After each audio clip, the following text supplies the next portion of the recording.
Hello, and welcome to another episode of Pampering Myself podcast. Greetings, greetings, greetings. I am your host, Pam Jones, aka Jonesy. Now, I like to think of this episode as the next chapter. God willing, retirement is in my near future, and I have been preparing for this exciting chapter in my life for quite a long time. So I thought I'd devote this episode to the topic of retirement preparedness. Now, don't be scared off. It's not about 401s or pension plans. Although those are very important topics, that's not my lane. You would be better served getting that information from the experts. And may I add or suggest that you seek out that information long before you're knocking on the door of retirement.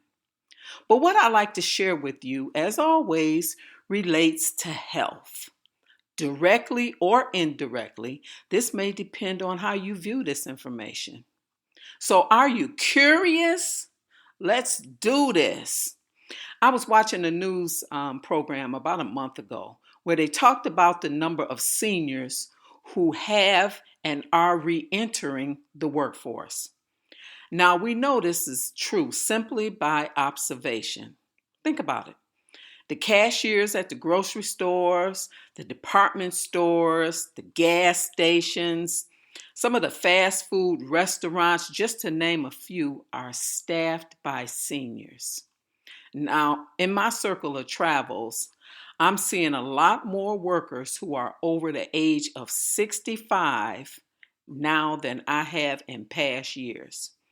So I thought I would explore this topic from a health perspective and consider how we can better prepare for the future.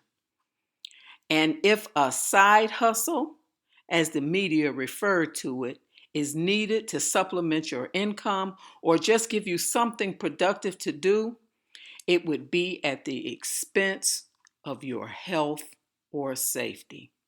Or should I say, it wouldn't be at the expense. So here's some facts that I know.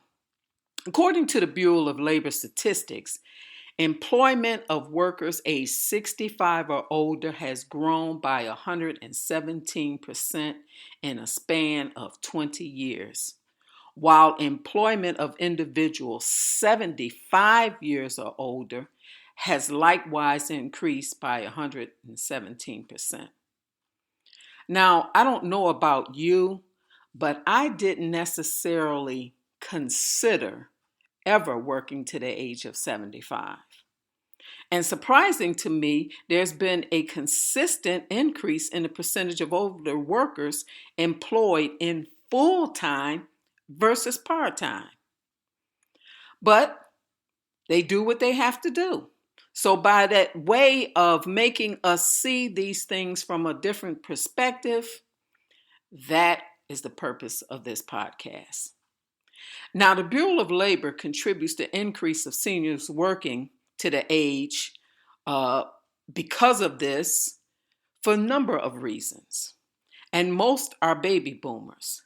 And they say they work well beyond because they are healthier and have a longer life expectancy than previous generations.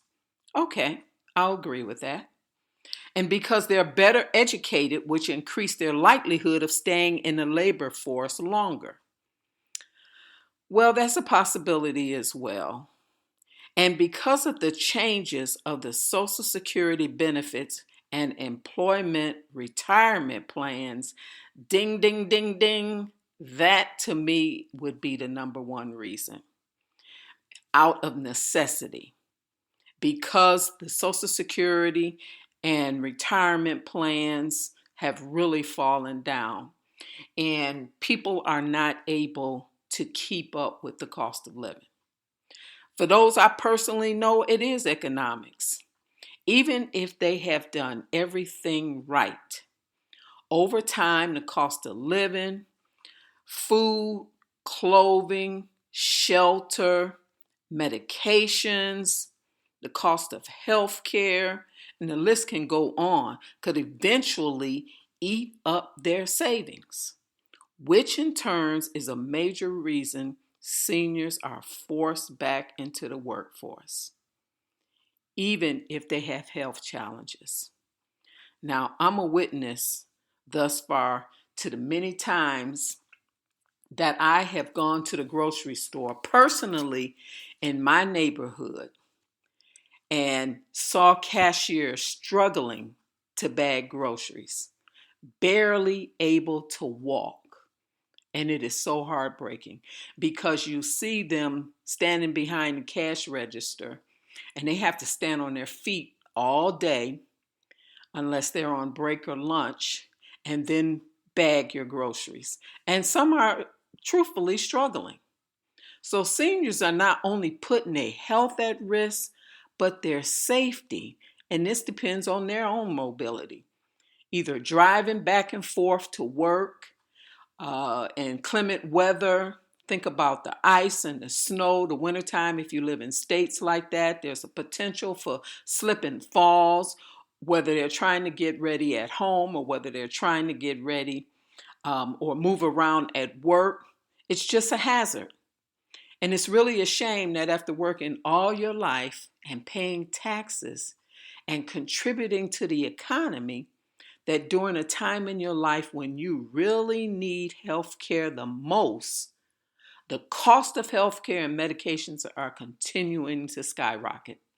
And that's what's forcing seniors back into the workforce, if someone will even hire them.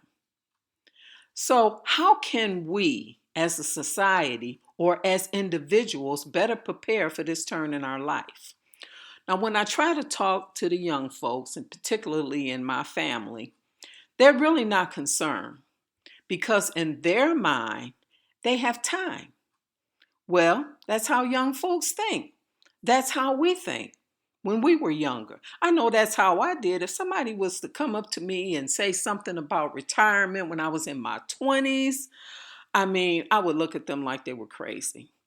Sometimes people don't even consider retirement or preparation for retirement until they're just about knocking on retirement's door. And most times that's too late. And I say too late in a sense that you haven't, if you are planning and contributing to a 401, you're going to be short. You haven't savings, you haven't put up much money in a personal savings because that's almost a necessity, regardless of pension or Social Security, which isn't guaranteed. As we know, the discussion for it running out of money is a real factor. Think about it. So, believe me, there is an advantage to preparing, but young folks don't think about that. But I think they have an advantage that we didn't or don't. They have an entrepreneurial spirit. And that's what I believe would provide them with a blanket of security. Not much, but something. Because they aren't thinking about pensions or working on a job even long enough to have a pension. But I try to tell them to have some type of pension or savings plan, especially a savings plan if possible. Now, although I've worked a traditional job for the past 50 plus years, I've always had an entrepreneurial spirit. And for the past 3 years, I've been doing some serious research and preparing myself for what the media calls a side hustle. That's right. For some of the same reasons identified by the Bureau of Labor Statistics. And God willing, I will finally get an opportunity to do what I enjoy, and most importantly, from the comfort of my home. You see, this whole work at home thing, which started years ago for some people, came into existence during the pandemic. And it became a big thing. And a lot of people thought that it was going to be the new wave. Well, in a sense, it is, but not from corporate America. Just this morning, they were talking about on one of the morning news shows how employers are forcing people back into the workplace.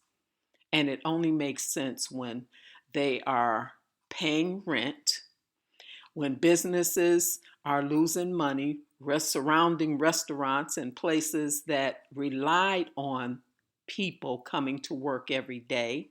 So the economy is looking at it from that perspective, not necessarily from your perspective of having to go out or working from home in comfort, but from that perspective.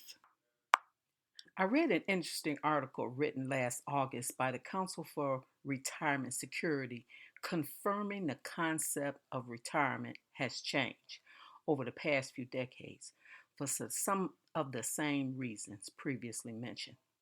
Now, what was interesting is the article provided a list of jobs and salaries for working seniors.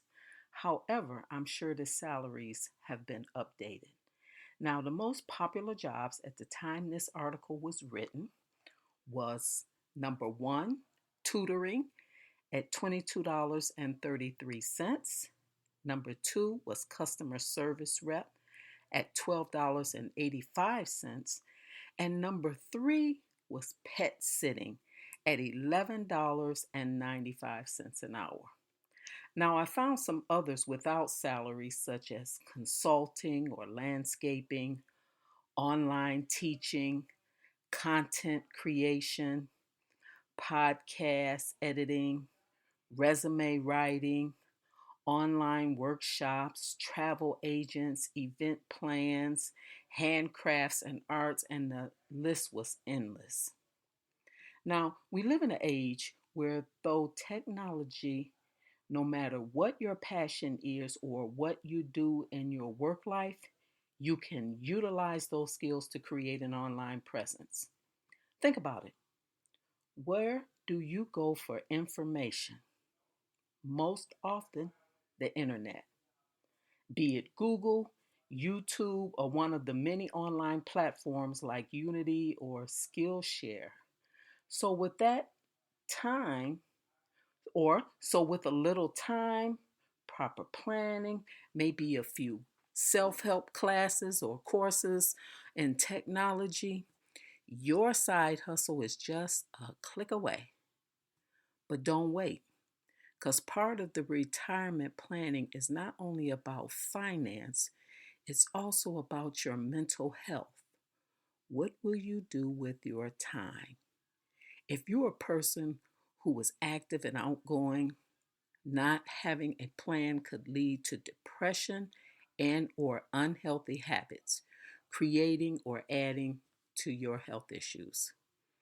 So the Council for Retirement Security states there are some positive reasons why seniors seek side hustles.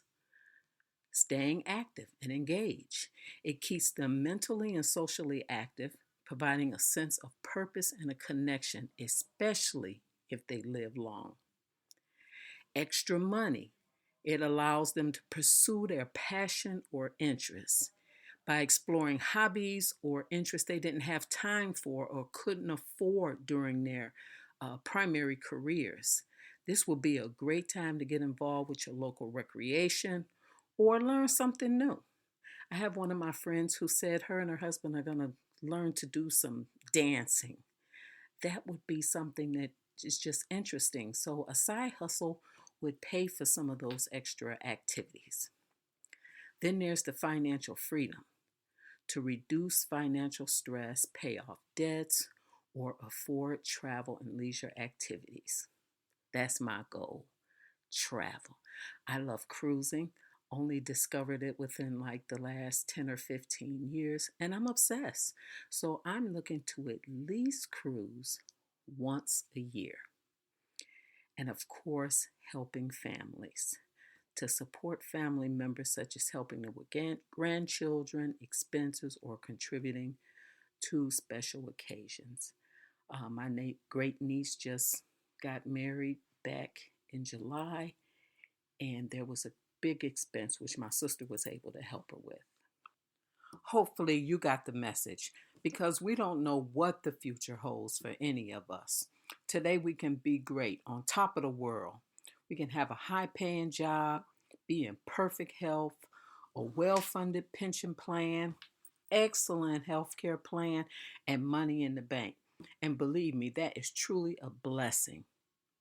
But I have to believe that some of those seniors who were forced to return to the work thought they were prepared for the future. A great example of retiring with everything in place is I remember when the city, my husband worked for the city, and they were guaranteed a pension, not a pension plan, guaranteed health care for life, not only for themselves, but for their spouse. And ironically, the city had to file for bankruptcy, and there went the health care. They're just now getting back to the point where they are giving them health care at a low reduced cost once they reach 65 and are paying for a portion of their Medicare. So we don't know at any time you could lose certain benefits. Factory workers have great benefits when they retire, and there are other jobs that probably give excellent benefits. But at any point in life, when the economy falls, you can lose those benefits. You can be 75, you can be 80, you can live to the right old age of 90 and all of a sudden lose your benefits and have to rely on what you have in your savings account. So we can't really get too comfortable. And yet, on the other hand, we can't worry too much. But there is a certain thing about preparedness. So, my thoughts on how to best prepare so that you aren't forced to re enter the workforce is to identify and start the process of what has been called your side hustle, a way of supplementing your income under your terms. It's also a safety net in the event of losing a job. Think about how many people were very creative and pulled out those skills and things to start businesses during the pandemic. If it taught us nothing more, it taught us preparedness both in our personal and in our professional life. So that's it. That's all I have. I hope that I've inspired you to at least think about a plan if you haven't already done so. And if technology is a problem for you where you can't get involved in some of the things and create an online presence, then I suggest you now look at taking some courses online or going to your community college. Perhaps think about going back to school, but to have a plan in place under your terms that when you retire, you don't have to go back to McDonald's or you don't have to go back into a setting that you left and work the hours that they force upon you or stand 8, 9 hours on your feet all day like they have to do in retail. Remember, it's under your conditions. Don't let what you don't know hinder you. Part of the process is in the journey. You never know what you'll find when you get out there. And if you don't have something that you're passionate about, or if you work in an environment that you're not interested in pursuing any longer, look for something else that interests you, whether it's gardening, whether it's auto. Heck, you might even want to start a podcast. Anything that would keep you from just being stagnant or doing something that you don't want to do. You may volunteer in schools, which could lead to some part time work or something that is rewarding and fulfilling. So I like to leave you with this quote: "The best preparation for tomorrow is doing your best today," by H. Jackson Brown Jr. And as always, don't forget to pamper yourself. Have a blessed and safe day. 1, 2, 3, 4.